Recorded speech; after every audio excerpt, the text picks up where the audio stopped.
Hi students, ఈరోజు మనం video number 3లో paragraph questions తెలుసుకుందాం. ఇంకా మీకు డూ ఇట్ యువర్ సెల్ఫ్ అని కూడా నేను పేరాగ్రాఫ్ ఇస్తాను, మీరు సెల్ఫ్ కండక్ట్ చేసుకోండి. ఓకే, सबसे पहले तो हमें यह जान लेना चाहिए कि शांति क्या है। शांति के केवल यह अर्थ नहीं है कि मुख से चुप रहे, वास्तव में मन को नियंत्रित करे, उसे बुराई के रास्ते पर चलने से रोकना ही शांति है। युद्ध, दुख, लालच और सभी पीड़ाओं को मिटाने का एकमात्र साधन है शांति। धन दौलत से भौतिक संपदा खरीद सकते हैं, किंतु शांति नहीं। इसी उद्देश्य से 14 अक्टूबर 1945 में संयुक्त राष्ट्र संघ की स्थापना हुई। इसका मूल उद्देश्य है विश्व में सभी देशों के बीच शांति की स्थापना करना है। ఇది పేరాగ్రాఫ్ అన్నట్టు. దీనికి సంబంధించిన క్వశ్చన్స్ ఏమున్నాయో మనం చూద్దాం. ఫస్ట్ క్వశ్చన్, శాంతి का वास्तविक अर्थ क्या है? वास्तविक అంటే నిజంగా అన్నట్టు. मन को नियंत्रित कर भलाई के रास्ते पर चलना. मन को नियंत्रित रखकर भलाई के रास्ते पर चलना, इसी को शांति कहते हैं. पीड़ाओं से मुक्ति पाने का साधन क्या है? पीड़ाओं से मुक्ति पाने का साधन है शांति.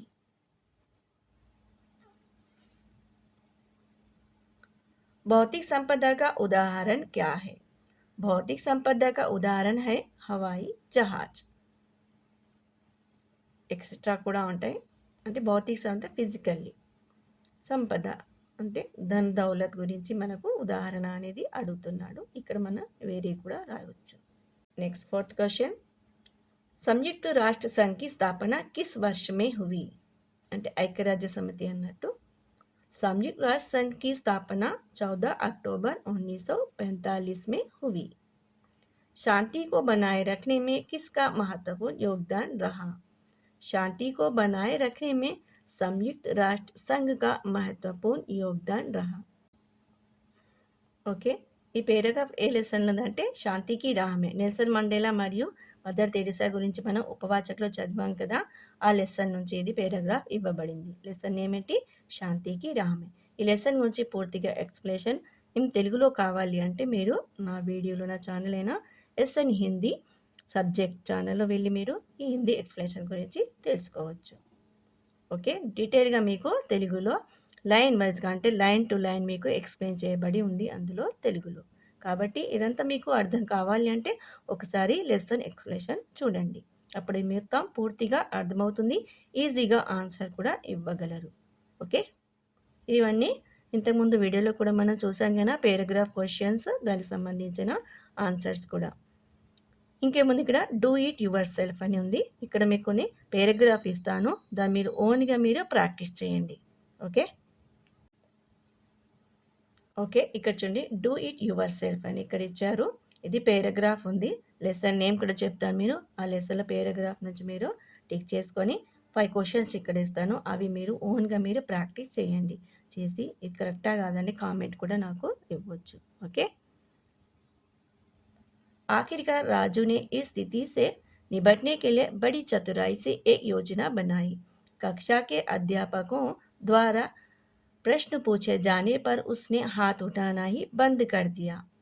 ఇది లెసన్ అప్నే స్కూల్కు ఏక్ ఉపహార్ అని ఉంది కదా, ఆ లెసన్ నుంచి పేరాగ్రాఫ్ ఉంది. రాజు పురాణే స్కూల్ పాత స్కూల్ నుంచి కొత్త స్కూల్కి వెళ్తాడు కదా, అప్పటికి సంబంధించిన పేరాగ్రాఫ్లో ఉంది. ఆఖరిగా రాజునే ఈ స్థితి से निपटने के लिए बड़ी चतुराई से एक योजना बनाई. పేరాగ్రాఫ్ స్టార్ట్ ఇక్కడ నుంచి చేసి మీరు స్టార్టింగ్ పేరాగ్రాఫ్ చూసారు కదా, లాస్ట్ ఎక్కడ నుంచి ఉంది. प्रथम आने पर वह इतना प्रसन्न कभी नहीं हुआ था, क्योंकि अब उसने अपने स्कूल को सुंदर और समुचित उपहार समर्पित किया है. इंतवరకు పేరాగ్రాఫ్ में टिक చేసుకోండి. ओके, राजू को किस बात का विश्वास था? First question. Second question, Raju ने क्या योजना बनाई है? రాజునే క్యా యోజన అంటే ఏం ప్లాన్ చేశాడు అన్నట్టు. ఫస్ట్ది కిస్ బాత్ కా విశ్వాస్ థా, ఏ మాటపై తనకు విశ్వాసం ఉండే అని తెలుసుకొని రాయండి ఆన్సర్. నెక్స్ట్ క్వశ్చన్, రాజునే క్యా యోజన బనాయి అంటే ఏం ప్లాన్ చేశాడు. థర్డ్ వన్, సబ్నే క్యా మాన్ లియా, ఏమని ఆలోచించుకున్నారు అంటే ఏం నిర్ణయించుకున్నారు అని అర్థం ఇక్కడ. రాజు గాంవ్ క్యూ గయా, రాజు గాంవ్ అంటే ఊరికి అంటే విలేజ్కి ఎందుకు వెళ్ళాడు అని క్వశ్చన్ రాబడింది. ఫిఫ్త్ వన్, రాజు క్యూ ప్రసన్నత, రాజు ఎందుకు చాలా హ్యాపీగా ఉన్నాడు అని ఇక్కడ క్వశ్చన్ అడుగుతున్నారు. ఈ పేరాగ్రాఫ్స్ మొత్తం ఇక్కడ ఇచ్చిన క్వశ్చన్కి ఆన్సర్లు అన్నీ ఉన్నాయి. ఒకవేళ మీరు ఈ లెసన్ సంబంధించిన ఎక్స్ప్లెనేషన్ తెలుగులో కావాలంటే నా ఛానల్లో మీరు ఈ లెసన్ గురించి మీరు చూడొచ్చు. ఓకే, ఒకవేళ నీ ఆన్సర్స్ రాసి మీరు కామెంట్స్ కూడా నా ఛానల్లో ఇవ్వండి. ఓకే, ఈ పేరాగ్రాఫ్ అనేది మీకు 5 మార్క్స్ కిందకి వస్తుంది కాబట్టి మీరు నేర్చుకొని ఉండండి. ఇది సంబంధించిన ఇంకో పేరాగ్రాఫ్ కూడా చూద్దాం మనం. చూడండి, अपने पुराने स्कूल में वो एक मेधावी छात्र था। पिछले 5 वर्षों से वह हर वर्ष कक्षा में सबसे आगे था। उसे कहानियों की किताबें पढ़ने का शौक था.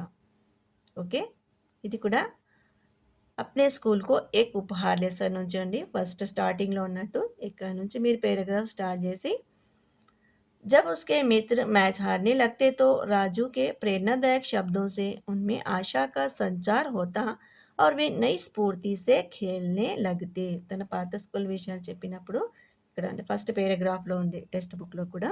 దానికి సంబంధించిన ఈ పేరాగ్రాఫ్ మీరు కూడా టెక్స్ట్ బుక్ ముందు పెట్టుకొని నీకు ఇక్కడ క్వశ్చన్స్ ఇస్తాను, దానికి సంబంధించిన ఆన్సర్స్ నేర్చుకోండి. ఫస్ట్ క్వశ్చన్, రాజుకి క్యా కమ్జోరీ థీ, తన వీక్నెస్ ఏంటి అని అడుగుతున్నారు. కితనే వర్షం తక్ రాజు కక్షా మే ప్రథమ శ్రేణి మే ఉత్తీర్ణ హోతా రహా. కితనే వర్షం తక్, ఎన్ని సంవత్సరాల వరకు రాజు కక్షా మే అంటే తన క్లాస్లో ప్రథమ శ్రేణి ఫస్ట్లోనే వచ్చేవాడు, ఉత్తీర్ణ అంటే పాస్ అయ్యేవాడు ఫస్ట్ క్లాస్లో. ఎన్ని సంవత్సరాలలో పాస్ అయ్యాడో ఈ పేరాగ్రాఫ్లో ఆన్సర్ ఉంటుంది, అది వెతికి రాయండి. గణిత్ కా తో వహ్ జాదూగర్ థా, హీ ఇస్కా భావ్ క్యా హై అంటే గణిత్ కా వహ్ జాదూగర్ అంటే మాయగాడు, గణిత్ అంటే మ్యాథ్స్లో. ఇస్కా భావ్ క్యా హై, దీని భావం ఏంటి అంటే మీనింగ్ అంటే ఎక్స్ప్లెయిన్ చేయమంటున్నారు, అది కూడా మీరు ఇక్కడ రాయండి.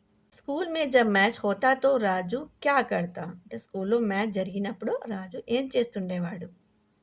ఓకే, రాజు సబ్సే కైసే మిల్తా థా, రాజు అందరితో ఎలా కలిసేవాడు అని దీనికి అర్థం. దీనికి సంబంధించిన ఆన్సర్స్ అన్ని మీరు తెలుసుకొని నా ఛానల్లో కామెంట్ కూడా చేయవచ్చు. ఈ లెసన్ సంబంధించిన మీకు టోటల్ మీకు ఎక్స్ప్లెనేషన్ కావాలంటే నా ఛానల్లో అప్నే స్కూల్కు ఏక్ ఉపహార్ అనే లెసన్ అనేది మీరు పూర్తిగా వినండి, మొత్తం మీకు డీటెయిల్గా అర్థమైపోతుంది. ఓకే, లైక్, షేర్ మరియు సబ్స్క్రైబ్ చేయండి.